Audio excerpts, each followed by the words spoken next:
মধ্যপ্রাচ্যে ইহুদি দুশমনরা মুসলমানদেরকে চরমভাবে নির্যাতন করতেছে। মধ্যপ্রাচ্যের মুসলমানরা অনেক বড় পরীক্ষার শিকার হয়েছে। আমাদের এই দক্ষিণ এশিয়ার মুসলমানরা কিন্তু সেই হিন্দুদের মাধ্যমে সেই মূর্তি পূজক ভারত ইন্ডিয়াদের মাধ্যমে অনেক বড় ফিতনার শিকার আমরা হইতে পারি। আমাদের জন্য কঠিন পরিস্থিতি অপেক্ষা করতেছে। আল্লাহ তাআলা বলেছেন, লা তাজিদান্না আসাদ্দান নাসি আদাওয়াতাল লিল্লাযিনা আমানু, যারা নাকি মুশরিক আর ইহুদ, তারা হচ্ছে মুসলমানদের জন্য বড় শত্রু। আমাদের জন্য শত্রু তৈরি হচ্ছে। এই জন্য আমাদের ইমানের দিক থেকে সচেতন হওয়া লাগবে। আল্লাহ তাআলা আমাদেরকে যে কোনো পরিস্থিতির জন্য প্রস্তুত থাকার তৌফিক দান করুন। যারা ঈমান গ্রহণ না করবে, যারা নবী মুহাম্মদ সাল্লাল্লাহু আলাইহি ওয়াসাল্লামের অনুসারী না হবে, যারা তাওহীদবাদী না হবে, তারা কোনোদিন জান্নাতে যেতে পারবে? বলেন, আমার কথার জবাব দিতে হবে। যারা মুসলমান না হয়ে যারা মরবে, এরা কি কোনোদিন জান্নাতে যাইতে পারবে? এই কথা যারা বিশ্বাস করবে না, যদি কেউ এই কথা মনে করে যে কোনো মানুষ মুশরিক, আল্লাহর সাথে শরীক করেছে, দেবতাদেরকে শরীক করেছে, অথবা পীর সাহেবকে সেজদা দিয়েছে, অথবা অন্য কোনো মাখলুক চন্দ্র সূর্যের পূজা করছে, গরু বাছুরের পূজা করছে, অথবা অন্য কোনো দেবতার পূজা করছে, সে কোনোদিন জান্নাতে যেতে পারবে না। আমার কথা না, আল্লাহর কথা। আল্লাহ রাব্বুল ইজ্জত বলতেছেন, লা ইয়াদখুলুল জান্নাহ হাত্তা ইয়ালিজাল জামালু ফি সাম্মিল খিয়াত ইন্নাল্লাযীনা কাযযাবু বিআয়াতিনা। শুনে রাখো মুসলমানেরা, আমি আল্লাহ তোমাদেরকে কোরআনের মধ্যে সুস্পষ্ট বলে দিচ্ছি, যারা আল্লাহর সাথে শরীক করবে, আল্লাহর সাথে অংশীদার স্থাপন করবে, কোন দেবতার পূজা করবে, কোন মাখলুকাতের পূজা করবে, চন্দ্র সূর্যের পূজা করবে, অথবা কোন দেবদেবীর পূজা করবে, কোন মুর্শিদের, কোন পীরের পায়ে সেজদা দিবে, সে কোনোদিন জান্নাতে প্রবেশ করতে পারবে না। যতদিন সুয়ের ছিদ্রের ভিতর দিয়া উট না ঢুকছে, ততদিন পর্যন্ত মুশরিকরা জান্নাতে যাবে না। সুয়ের ছিদ্রের ভিতর দিয়া যতদিন উট না ঢুকছে, ততদিন কোনো মুশরিক জান্নাতে যেতে পারবে না। কি বলেন? সুয়ের ছিদ্র দিয়া কোনোদিন উট ঢুকা সম্ভব? আমার কথার জবাব দিয়েন দয়া করে। সুয়ের ছিদ্রের মধ্যে, সুয়ের ছিদ্রটা কি অনেক বড় থাকে, সুয়ের ছিদ্রের ভিতর দিয়া যতদিন উট না ঢুকতে পারছে, ততদিন পর্যন্ত কোনো মুশরিক জান্নাতে যেতে পারবে না। এটা আমার কথা না, আল্লাহর কথা। আল্লাহর কথা বুঝে রাখেন। তাহলে আমি আপনাকে আল্লাহ কত বড় নিয়ামত দান করেছেন। আল্লাহ চাইলে তো আমাদেরকে একটা মুশরিকের ঘরেও জন্ম দিতে পারতেন কি পারতেন না? আল্লাহু আকবার। সারা জীবন যদি সেজদায় পড়ে থাকেন, আল্লাহ তুমি কত বড় নেয়ামত দান করেছো। তুমি কোন মুশরিকের ঘরে জন্ম দাও নাই, কোন দেবতা পূজারীর ঘরে জন্ম দাও নাই, গরু বাছুরের পূজা করতে ওয়ালার জন্মে ঘরে তুমি জন্মদান করো নাই। তুমি একজন দিনদার মুসলিম পিতামাতার ঘরে জন্মদান করেছো। এই শুকরিয়া আদায়ের জন্য যদি সারা জীবন সেজদায় পড়ে থাকেন, আল্লাহর শুকরিয়া আদায় হবে? কথা বলেন, শুকরিয়া আদায় হবে? মাঝে মধ্যে চোখটা বুঝা একটু চিন্তা ফিকির কইরেন, আল্লাহকে একটু স্মরণ কইরেন। মাবুদ গো, তুমি যদি কোনো মূর্তি পূজকের ঘরে জন্ম দিতা, কিছুই আমার করার ছিল না। মরণের পরে চিরকাল আমাকে জাহান্নামে জ্বলতে হইতো, চিরকাল জাহান্নামের আগুনে জ্বলতে হইতো, কবরের যাওয়ার পর থেকে আযাব শুরু হয়ে যাইতো। মাবুদ গো, তোমার যে কত বড় মায়া, কত বড় দয়া, তুমি দয়া করে মায়া করে মুসলমান বানিয়েছো, ঈমানওয়ালা বানিয়েছো। কি বলেন, আল্লাহর দয়া আমাদের উপর আছে না নাই? জোরে সুরে বলেন, আছে না নাই? আমরা এই কবরস্থানের পাশে বসেছি, কবর আমাদেরকে ডাকতেছে, আলা ইয়া সাকিনাল কসরিল মুআল্লা, আলা ইয়া সাকিনাল কসরিল মুআল্লা,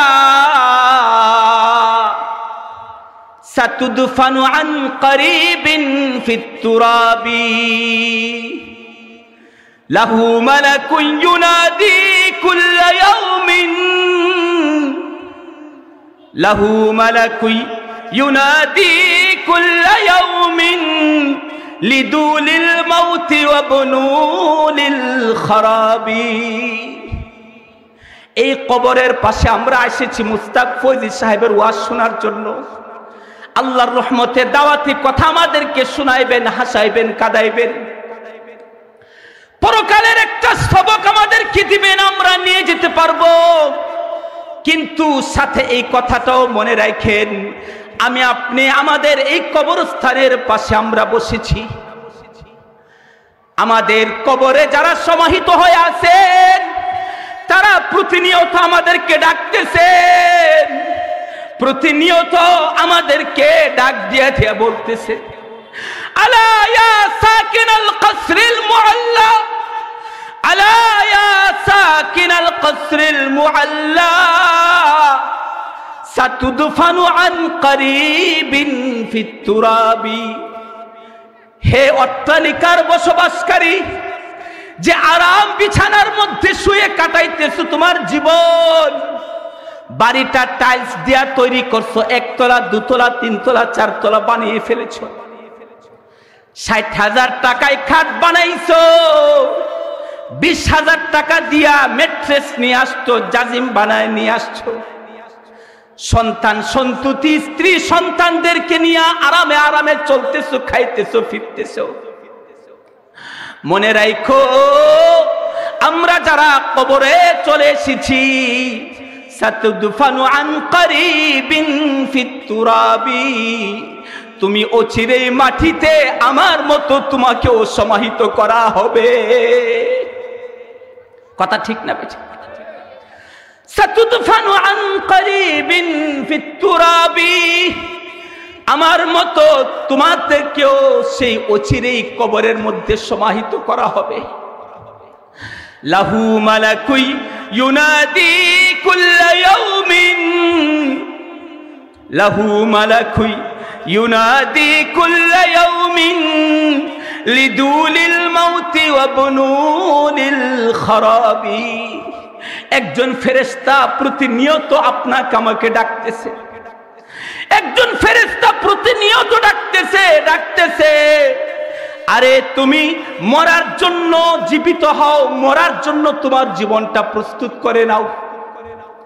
তোমার চোখের সামনে তোমার সন্তান ছিল না, আজকে তোমার সন্তান হয়ে গেছে। তোমার স্ত্রী ছিল না, স্ত্রী হয়ে গেছে। সন্তান ছিল না, সন্তান হয়ে গেছে। তোমার একটা দুইটা চুল আজকে পাকা ধারণ করেছে। তোমার চামড়াগুলি আস্তে আস্তে ঢিল হয়ে যাইতেছে। কিছুদিন পরে তোমার মেয়ে বিয়ে দিবে, আস্তে আস্তে তুমি বৃদ্ধ হয়ে যাবে। এরপরে কিছুদিন পরে আবার আমার এই কবরের মধ্যে তোমাকে চলে আসতে হবে। কি বলেন? কবরে কেউ না যা পারবে? কবরে কেউ না যা পারবে? আমরা যুবকরা দুনিয়াটাকে এত রঙিন মনে করেছি। হায়রে, ঈদের সময় নৌকা ভাড়া করে, গাড়ি ভাড়া করে নাচ গান শুরু করে। খবর নাই জীবন যে শেষ হয়ে যাচ্ছে, আস্তে আস্তে চুল যে সাদা হয়ে যাচ্ছে, চামড়া যে ঢিল হয়ে যাচ্ছে, শরীরের অঙ্গ প্রত্যঙ্গগুলি যে অকেজো হয়ে যাচ্ছে, খবর নাই। আফসোস আফসোস।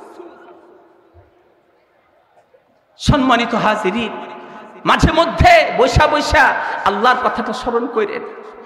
আল্লাহ দুনিয়াতে কি জন্য পাঠালেন,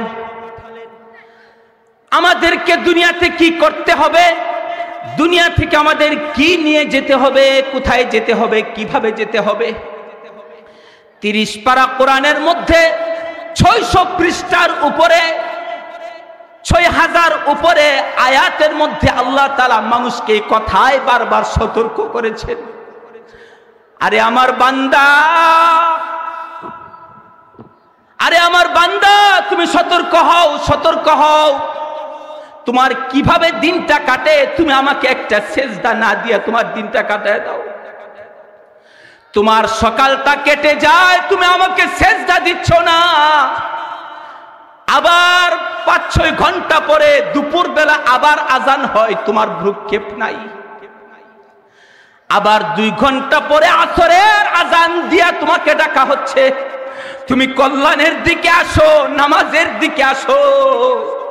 তোমার পরকালের মহাজীবনের প্রস্তুতি গড়ার জন্য তুমি আসো, তোমার খবর নাই। আবার একটু পরেই তোমাকে ডাক দেওয়া হচ্ছে, তথাপিও তোমার খবর নাই। আবার রাত্রে বেলা তোমাকে আবার ঘুমের আগে স্মরণ করানো হচ্ছে, খবর নাই। তুমি তো মোবাইল সামনে নিয়ে এমন ভাবে বসে আছো, টেলিভিশনের সামনে বসে আছো, খবর নাই, খবর নাই। আল্লাহ তাআলা 30 পারা কোরআনের হাজার হাজার আয়াতের মধ্যে এগুলি বুঝাইছেন, আসো আসো আসো। বাজ আ हर ची गुफ्ती बाज आ बुत पुरुस्ती से बाज आ। अरे बांदा তুমি তওবা করো, তওবা করে ফিরে আসো, ফিরে আসো। তোমার জীবন কিন্তু শেষ হয়ে যাইতেছে। আমি আল্লাহ তো তোমাকে বার্ধক্যের বয়সটা আমি নাও দিতে পারি। কি বলেন? কেউ আসেননি নিশ্চিত করে বলবেন যে আপনারে 70 বছর হায়াত আল্লাহ দিব? কেউ থাকলে হাত তুলেন তো। 70 বছর হায়াত আপনি পাইবেন, কেউ বুকে হাত দিয়ে হাত তুলে দেখাইতে পারবেন? আফসোস আফসোস। ইয়াউমা ইউকশাফু আন সাকিন ওয়া ইউদআউনা ইলা সুজুদ। يوم يكشف عن ساق ويدعون إلى السجود فلا يستطيعون خاشعة أبصارهم ترهقهم ذلة وقد كانوا يدعون إلى السجود وهم سالمون। আরে যেদিন মানুষের চোখ খুলে যাবে, যেদিন মানুষকে হাসরের মাঠে জমায়েত করা হবে, হাসরের ভয়াবহ পরিস্থিতিতে যখন মানুষকে আল্লাহর কাছে হিসাব নিকাশ দেওয়ার জন্য জমায়েত করা হবে, বলা হবে তুমি কি নামাজি ছিলা কিনা। এক যুগে সবাই দাঁড়ায় যাইব, এক যুগে সব মানুষ দাঁড়িয়ে যাবে। মুসলমান দুনিয়ার মধ্যে যারা ছিল, নামাজি বেনামাজি দাঁড়িয়ে যাবে, খাঁটি ইমানদার মুনাফিক সবাই দাঁড়ায় যাবে। সমস্ত মানুষরাই দাঁড়ায় যেতে চাইবে। আল্লাহ তাআলা বলবেন তাহলে ঠিক আছে, যদি সারা জীবন তুমি আমাকে নামাজ পড়া থাকো, আমাকে সেজদা দিয়ে আইসা থাকো, তাহলে আমাকে এখন একটা সেজদা দিয়ে দাও। আল্লাহ বলবেন তাহলে আমাকে একটা সেজদা দিয়ে দাও। তখন বেনামাজি যারা ছিল, মুনাফিক যারা ছিল, যাদেরকে 5 ওয়াক্ত আজান দিয়া দিয়া ডাকা হইছে, তারা কিন্তু সেজদা দিতে পারবে না। বেনামাজি হইয়া দুনিয়া থেকে বিদায় হইছে, ওই সময় আল্লাহ তাআলা তার পিঠটারে তক্তা বানাই দিবেন। বলেন কি বানাই দিবেন? তক্তা বানাই দিবেন, তক্তা, শক্ত কাঠ। এটা আমার কথা না, আল্লাহর কথা। জুড়ে সেরা বলেন আমার কথা না, আল্লাহর কথা, আল্লাহর কথা। আল্লাহ তাআলা তার পিঠটারে তক্তা বানাই দিবে যে সে তো সারা জীবন নামাজ পড়ে নাই, সে তো সারা জীবন নামাজ আদায় করে নাই, মোবাইলের সামনে ঘন্টার পর ঘন্টা দিতে পারছে, খেল তামাশার মধ্যে তার সারাটা দিন কাটাইতে পারছে, ব্যবসার মধ্যে 10-15 ঘন্টা কাটাইতে পারছে, কৃষিকাজের মধ্যে তার ঘন্টার পর ঘন্টা সে কাটাইতে পারছে, কিন্তু সে আমাকে সেজদা দেওয়ার সময়টা পায় নাই। আল্লাহ বলবেন, না না না, তাকে সেজদা দেওয়ার সুযোগটা দেওয়া যাবে না, তার পিঠটাকে আমি কাঠের ফলকে পরিণত করে দিব। বলি নাউজুবিল্লাহ। সকলে বলেন নাউজুবিল্লাহ। তার পিঠেরটা শক্ত হয়ে যাবে, তার পিঠের মধ্যে কাঠের মতো হয়ে যাবে, আর সেজদা দিতে পারবে না। আল্লাহ তাআলা বলবেন, বান্দা পরীক্ষা হয়ে গেছে, পরীক্ষা হয়ে গেছে। আমার নেককার বান্দারা তারা জীবন কিভাবে কাটায় আসছে। সাইয়্যিদুনা হযরত ওমর রাদিয়াল্লাহু তাআলা আনহু, উনাকে যখন শহীদ করে দেওয়া হয়, একজন মুশরিক আবু লুলু সে চেষ্টা করতেছিল, চিন্তা করতেছিল, দীর্ঘ পরিকল্পনা করতেছিল কেমনে খলিফা উমরকে হত্যা করবে। সেই পরিকল্পনার অংশ হিসাবে সে একটা খঞ্জর তৈরি করে, যেটার 2 দিক দিয়া ফলা আছে, ফলা। এই খঞ্জরটা সামনের দিক দিয়েও আঘাত করার মতো আছে, পিছনের দিক থেকেও আঘাত করার মতো আছে। এরপরে সে এই ফলাটা বানায়া বিষের পেয়ালার মধ্যে 1 মাস পর্যন্ত সেটাকে ভিজায় রাখছে, যাতে খলিফা উমরকে এটা দিয়ে একটু আঘাত করতে পারলেই যাতে খলিফা উমর মারা যায়। সম্মানিত হাজিরিন, একদিন সুযোগ বুঝে সে তার ওই খঞ্জরটা নিয়ে খলিফার দরবারে উপস্থিত। ফজরের সময়, মোটামুটি অন্ধকার অন্ধকার। অন্যান্যদের মতে সেও মসজিদে ঢুকে পড়লো মুসল্লির বেশে। কি বলেন, আসলে কি সে নামাজ পড়তে আসছে নাকি খলিফা উমরকে হত্যা করতে আসছে? কথার জবাব দেন। সে কি নামাজ পড়তে আসছে নাকি খারাপ নিয়তে আসছে? খারাপ নিয়তে আসছে। যখন খলিফা উমর 1 রাকাত শেষ করতেছিলেন, এই অবস্থায় পিছন দিয়া সে তার খঞ্জর দিয়া খলিফা উমরের উপর এলোপাথারে আঘাত করতে লাগলো। এত বড় খলিফা, মুসলিম জাহানের যিনি এত বড় শক্তিধর খলিফা ছিলেন, সারা দুনিয়ার তাবৎ কাফের মুশরিক বেদিনরা তার নাম শুনলে থরথর করে কাঁপত। সেই খলিফা উমর 10 বছর পর্যন্ত খেলাফতের মস্তদে অধিষ্ঠিত ছিলেন। তখন সেই আবু লুলু যখন ওনাকে আঘাত করলো, খলিফা উমর তখন বেহুশ হয়ে পড়ে গেলেন, চতুর্দিক দিয়ে রক্ত ভেসে যাচ্ছিল। সাহাবায়ে কেরাম বুঝতে পারতেছিলেন না কি ঘটছে। দেখতে পেলেন সামনে খলিফা উমর বেহুশ হয়ে পড়ে গেছেন, চতুর্দিকে রক্ত ফিনকি দিয়ে ছুটতেছে। তখন সাহাবায়ে কেরাম খেয়াল করলেন যে খলিফাকে আঘাত করা হয়েছে। কে আঘাত করলো? দেখতে পেলেন কাছেই একটা লোক খঞ্জর নিয়ে হাতে নিয়ে নাড়াইতেছে, বলতেছে যেই আসবা তাকে হত্যা করে ফেলবো। কিন্তু আল্লাহর নবীর সাহাবারা জীবন বাজি রেখে খলিফার জন্য সেই হত্যাকারীর পিছনে ছুটলেন। যেই কাছে যায় তাকেই আঘাত করে ইতিমধ্যে 7-8 জনকে মেরে ফেলছে। কতজন মারা গেছে? 7-8 জনকে হত্যা করে ফেলছে। এর মধ্যে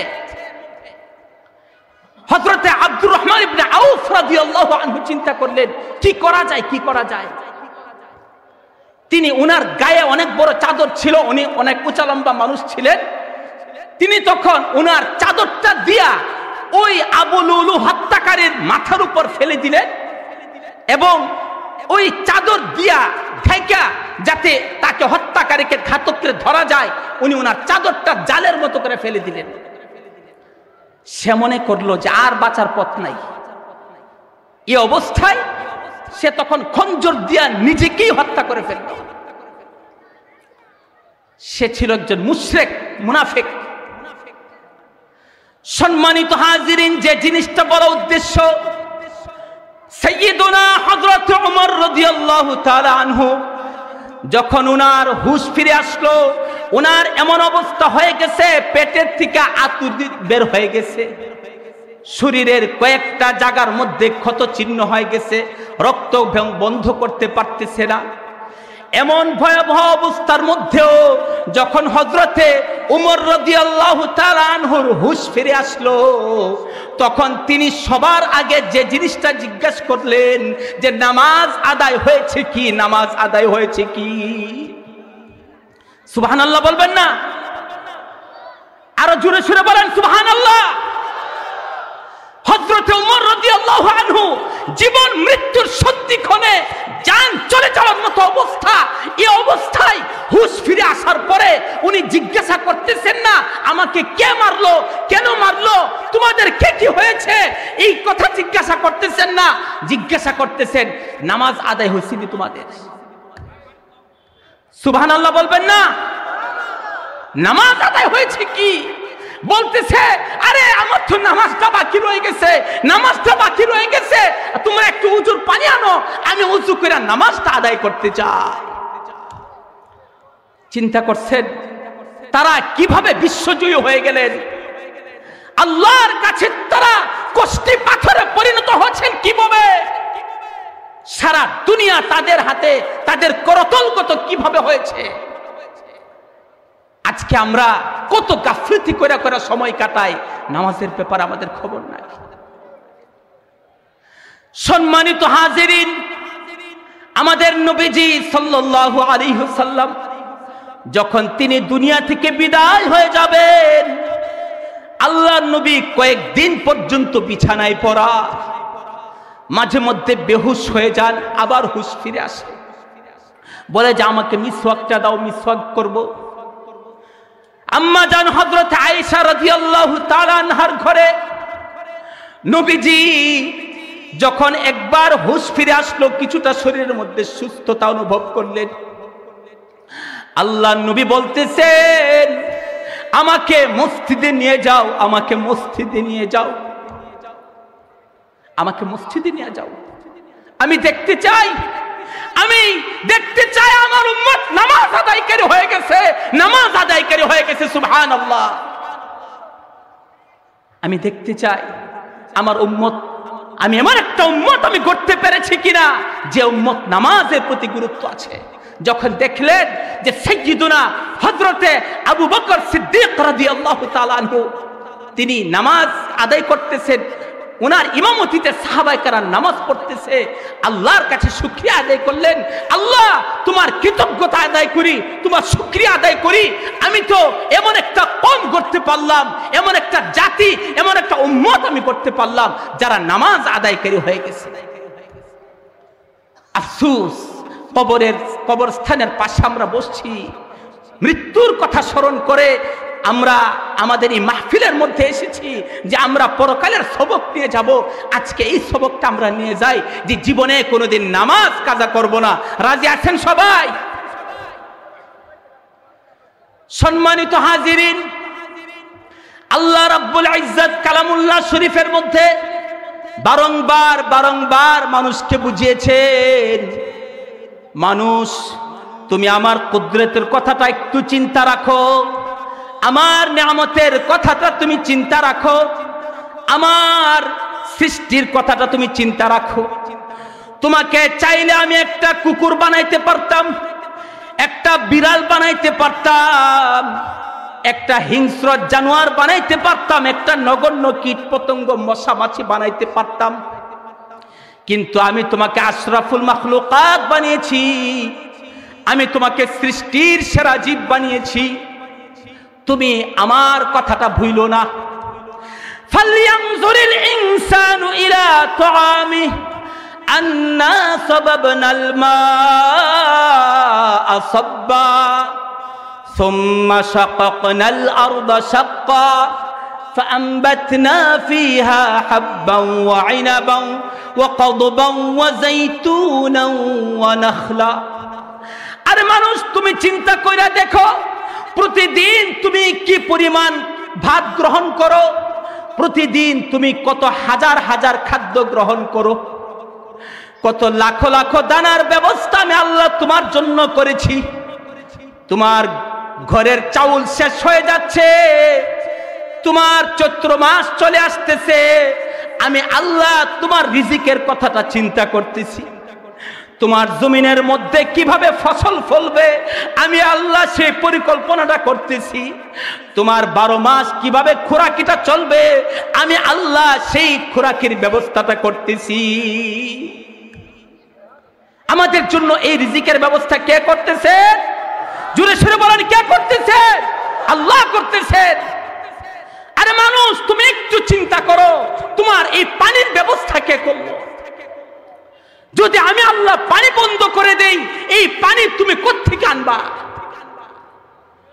যদি আমি আল্লাহ তোমাকে হঠাৎ করে ল্যাংড়া বানায় দেই, প্যারালাইজড করে দেই, তোমার কি সহায়ত্ব আছে, তোমার কি সামর্থ্য আছে যে তুমি নিজেকে আমার ফায়সালা থেকে বিরত রাখবে? আল্লাহ তাআলা জায়গায় জায়গায় মানুষকে বুঝাইতেছেন, আফারাইতুম মা তুমনুন। আরে মানুষ, তুমি কি চিন্তা করে দেখছো, তুমি যে বীর্য থেকে তৈরি হয়ে আসছো, তোমার মায়ের গর্ভের মধ্যে তোমার পিতার পানি আর তোমার মায়ের পানির মিশ্রণে যে তোমাকে আমি বানাইছি, আনতুম তাখলুকুনাহু আম নাহনুল খালিকুন। আরে এই বীর্যটা তোমরা বানাও, তোমাদের বিজ্ঞানীরা কি বানাইছেন নাকি আমি আল্লাহ বানাইছি? বলেন, কে বানাইছে? আল্লাহ বানাইছে। এই সামান্য পানির ফুটা থেকে তোমাদেরকে আমি রক্তপিণ্ডে পরিণত করি, আবার সেই রক্তটাকে একটা গোশতের টুকরায় পরিণত করি, আবার সেই গোশতের টুকরাটার মধ্যে আমি হাড্ডি দেই, অঙ্গ প্রত্যঙ্গ দেই, মুখ দেই, কান দেই, চোখ দেই, নাক দেই, হাত দেই, পা দেই, অঙ্গ প্রত্যঙ্গ দেই। এইভাবে আমি তোমাকে তোমার মায়ের পেটের মধ্যে গড়ে তুলেছি। সকলে বলি সুবহানাল্লাহ, আরো জোরে জোরে বলি সুবহানাল্লাহ। একটা ভূমিষ্ঠ বাচ্চা, খালি নতুন জন্ম হয়েছে, বাচ্চাটা কুলে নিয়া আল্লাহর কথাটা একটু চিন্তা করেন। নিজেদের ঘরে ছোট বাচ্চারা আছে না, ছোট বাচ্চাটাকে কোলে নিয়ে বাবারা একটু চিন্তা করেন। 10 দিন আগে তো এই বাচ্চাটা ছিল না, 2-4 মাস আগে বাচ্চাটা ছিল না।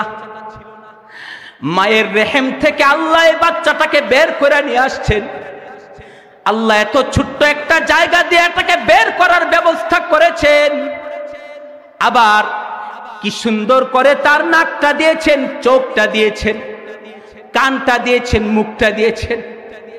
আল্লাহ তাআলা নির্ধারণ করে দিয়েছেন যে এই আমার এই বান্দা কিভাবে তার জীবন ধারণটা করবে। যখন মায়ের পেটে আমি আপনি ছিলাম, তখন মায়ের পেটের মধ্যে আমাদের মা আমাদেরকে খাবার দেওয়ার ব্যবস্থা ছিল না।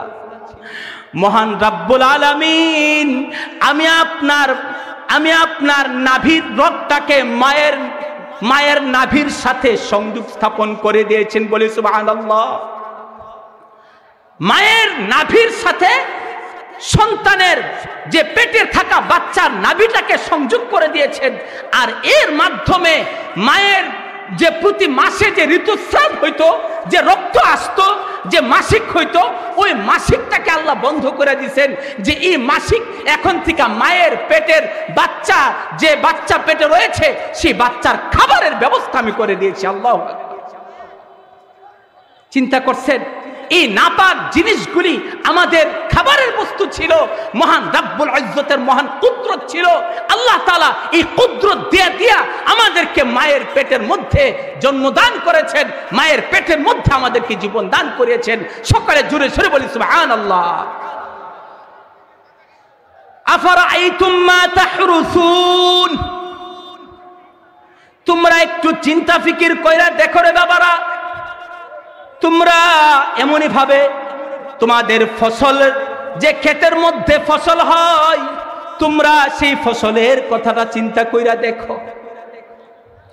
সম্মানিত হাজিরিন, আমরা আমাদের মগজটাকে মানুষের মগজ বানাই, বিবেকবানের মগজ বানাই, নিজের বুদ্ধিটাকে একটু কাজে লাগাই, আমাদের জীবনটাকে একটু সামান্য থেকে সামান্য জীবন হিসেবে মনে করি। দয়া করে কেউ হয় হল্লুর করবেন না, যেখানে যেখানে ফাঁকা পান বসে যান। আমাদের প্রধান অতিথি ইনশাআল্লাহ কিছুক্ষণের মধ্যে চলে আসবেন। আমরা কিছুটা সবক নেওয়ার চেষ্টা করি। মহান রব্বুল আলামিন আমাদেরকে যে মহামূল্যবান জীবন দান করেছেন, সেই জীবনের একটু হিসাব কিতাব মিলাইবার চেষ্টা করি।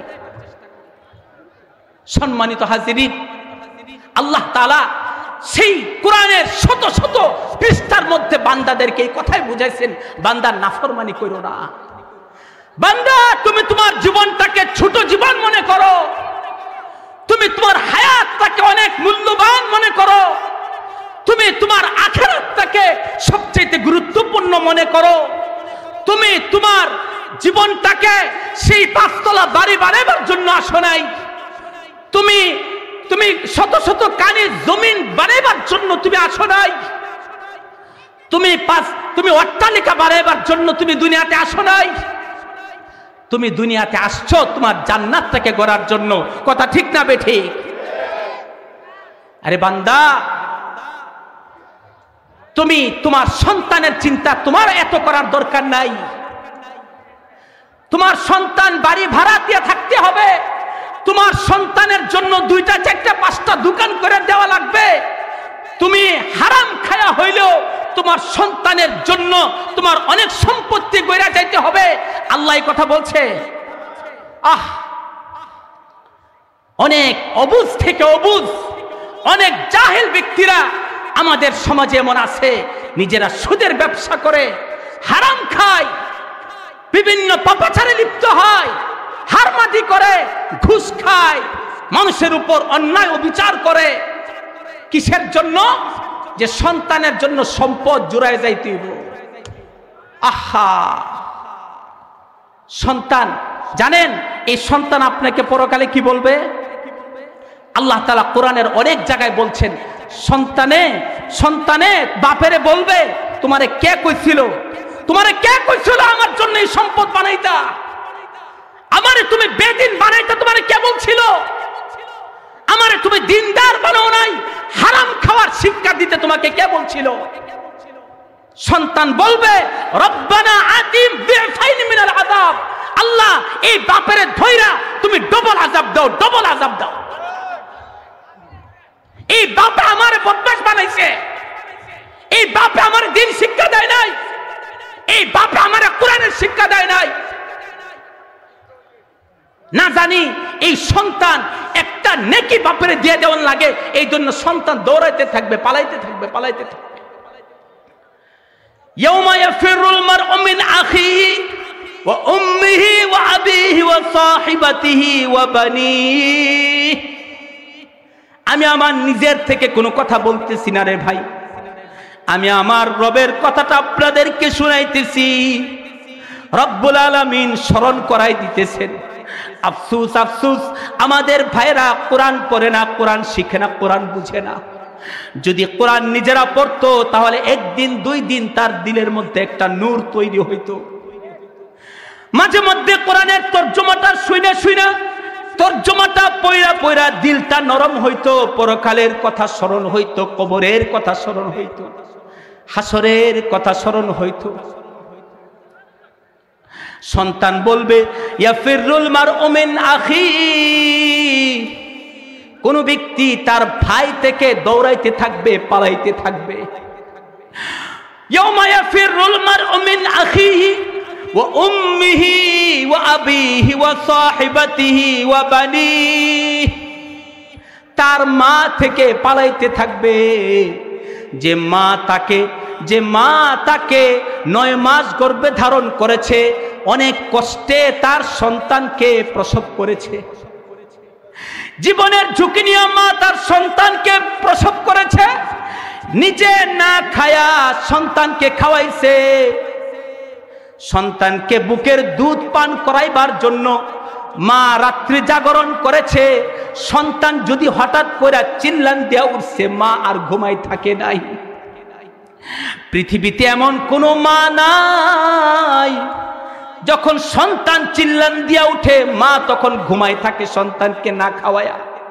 কি বলেন, এমন মা দুনিয়াতে আছে? মার ভিতরে আল্লাহ কি পরিমাণ মায়া দিয়েছেন! আল্লাহু আকবার, আল্লাহু আকবার। মা ঘুমায় থাকে না, মা সন্তানকে দুধ পান করাবার জন্য লাফ দিয়ে ওঠে, নিজে বিনিদ্র রজনী কাটায়, তবু সন্তানকে খাওয়ায়, সন্তানের পেশাবে ভরা বিছানাটা পরিবর্তন করে দেয়। দেয় কি দেয় না? তেমনি ভাবে মা এমন ভাবে সন্তানকে 2 বছর 3 বছর 2.5 বছর পর্যন্ত দুধ পান করাইতে থাকে, দুধ পান করাইতে থাকে। হায় রে, কষ্টের পর কষ্ট। এত দয়া মায়া যে মা দেখাইছিল, যে মা নিজে না খায়া খাওয়াইছে, সন্তানকে ভালো ভালো খাওয়াইছে, নিজের কাপড়ের মধ্যে গুছায় গুছায় টাকাটা জমায়া সন্তানের হাতে গুছিয়ে দিছে, সন্তানের জন্য এমন ভাবে ঘাম ঝরাইছে যে বাবা তার পকেটটাকে সন্তানের পকেট বানাইছে। মানুষে 10টা টাকা গরিবে চায়, 5টা টাকা চায়, গরিবরে দেয় না, কিন্তু সন্তানদের ঠিকই মাসে 5,000 টাকা দিতেছে। সেই সন্তান পরকালে বলবে বাপ কেটা চিনি না, মাকে চিনি না, না জানি আজকে মা বা বাবা একটা নেকি চায় বসে, একটা নেকির বিপদে পড়ে যায়।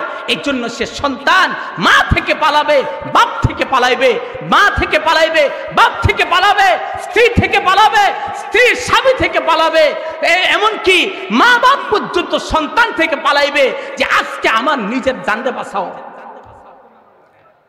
আমার নিজের জান বাঁচাই দিব, পরে সন্তান। দুনিয়ার জীবনে মা বাপ কি করছেন, দুনিয়ার জীবনে মা বাপ কি করে গেছেন, কিন্তু পরকালটা সম্পূর্ণ ভিন্ন হয়ে যাবে রে বাবা, পরকাল সম্পূর্ণ ভিন্ন হয়ে যাবে। এই জন্য নিজের হায়াতটাকে অনেক বড় মনে করেন না, নিজের জীবনটাকে অনেক অনেক সম্পদ, অনেক সম্পদ, অনেক বড় কিছু অর্জনের জন্য চিন্তা রাখেন না। নিয়ত করেন যে না, আমি আজকে থেকেই নামাজটা ধরে নেই, আমি আল্লাহর হকটা আদায় করি, আমি মানুষের হকটা আদায় করি, আমি আমার পরিবারের হক আদায় করি, আমি আমার আত্মীয়র হকটা আদায় করি। সম্মানিত হাজিরিন, আত্মীয় স্বজনের কথা কি বলবো। মানুষ আজকে যত বেশি আত্মকেন্দ্রিক হয়ে যাচ্ছে, তত বেশি স্বার্থপর হয়ে যাচ্ছে, তত বেশি আত্মীয় স্বজনের হক সম্পর্কে বেমালুম ভুলে যাচ্ছে, খবর নাই। মানুষের প্রতি কৃতজ্ঞতা নাই, দরদ নাই, মায়া নাই, বাস একটা প্লাস্টিক প্রজন্ম আমরা আস্তে আস্তে গড়তেছি। আফসোস, আফসোস। আগে যেমন মানুষের প্রতি খুব দরদ ছিল, মায়া ছিল, কৃতজ্ঞতা ছিল, এই জিনিসগুলি নাই।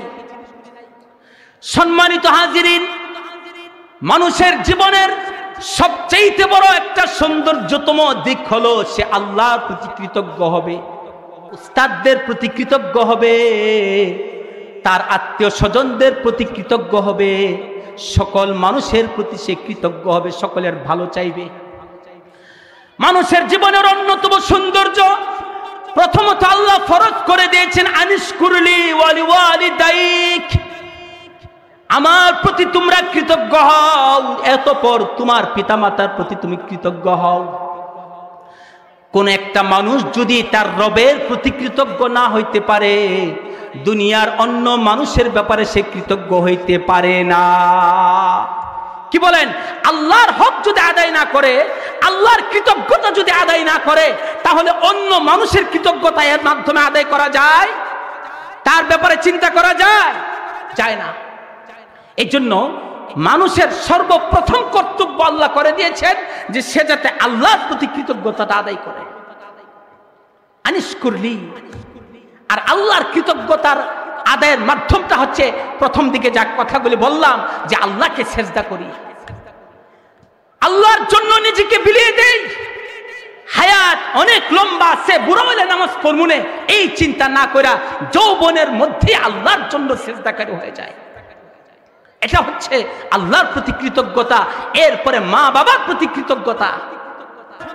এই এলাকার মধ্যে আজকে আমাদের এই মহান অতিথির প্রথম শুভাগমন। এজন্য আমরা আন্তরিকভাবে হযরতকে মুবারকবাদ জানাই। সকলে বলি আহলান সাহলান, আহলান সাহলান। আলহামদুলিল্লাহ, আমরা প্রাণ ভরে আমাদের এই মহান অতিথির কথা শুনবো। আখিরাতের ব্যাপারে আমরা আজকে সবক নিয়ে যাব। আমি আমার কথাটা 2 মিনিটের মধ্যে শেষ করে দিচ্ছি। যে কথা বলতেছিলাম যে আল্লাহর নবী এমন একটা জামাত গঠন করে গেছেন যারা পরকালের ব্যাপারে কত বড় চিন্তাশীল ছিলেন। সেই মৃত্যুর উপকণ্ঠে উহুদের প্রান্তরে পানি পানি বলে হাহাকার করতেছে। এই অবস্থায়ও যখন পানি নিয়ে আসছে, এমন পিপাসা, যখন সাগরের পানি শেষ করে পড়লেও পিপাসা মিটবে না, এই অবস্থায় যখন পানি আনা হলো, বলতেছেন যে আরে আমার অমুক ভাই তো পানির আওয়াজ দিয়েছে, আমার অমুক ভাইকে পানিটা দিয়ে আসো। তারা কত বড় ত্যাগ তিতিক্ষার ইতিহাস আমাদেরকে রেখে গেছেন। আমার যারা নাকি পরকালকে বিশ্বাস করি, নিজেদের আত্মীয় স্বজনের ব্যাপারে, নিজেদের পাড়া প্রতিবেশীর ব্যাপারে, অপর মুসলমানের ব্যাপারে এমন একটা আত্মত্যাগের, এমন একটা ত্যাগ তিতিক্ষার সবক আমরা সকলে গ্রহণ করব। আমরা সকলে রাজি আছি ইনশাআল্লাহ। আর যে কথা আলোচনা হলো যে আল্লাহর হক আদায় করা, রব্বুল কারীমের হক আদায় করা, সেই হকের ব্যাপারে আমরা সকলেই সচেতন হব। 5 ওয়াক্ত নামাজ সকলে আদায়কারী হব। সকলে রাজি আছি ইনশাআল্লাহ। আর আরেকটা বিষয়, আমাদের জন্য কিন্তু একটা গুরুতর পরিস্থিতি সামনে আসতেছে। মধ্যপ্রাচ্যে ইহুদি দুশমনরা মুসলমানদেরকে চরমভাবে নির্যাতন করতেছে। মধ্যপ্রাচ্যের মুসলমানরা অনেক বড় পরীক্ষার শিকার হয়ে আছে। আমাদের এই দক্ষিণ এশিয়ার মুসলমানরা কিন্তু সেই হিন্দুদের মাধ্যমে, সেই মূর্তি পূজক ভারত ইন্ডিয়াদের মাধ্যমে অনেক বড় ফেতনার শিকার আমরা হইতে পারি। আমাদের জন্য কঠিন পরিস্থিতি অপেক্ষা করতেছে। আল্লাহ তাআলা বলেছেন লাতাজিদান্না আসাদ্দান নাসি আদাওয়াতাল লিল্লাযিনা আমানু, যারা নাকি মুশরিক আর ইহুদ, তারা হচ্ছে মুসলমানদের জন্য বড় শত্রু, আমাদের জন্য শত্রু তৈরি হচ্ছে। এজন্য আমাদের ঈমানের দিক থেকে সচেতন হওয়া লাগবে। আল্লাহ তাআলা আমাদেরকে যে কোনো পরিস্থিতির জন্য প্রস্তুত থাকার তৌফিক দান করুন।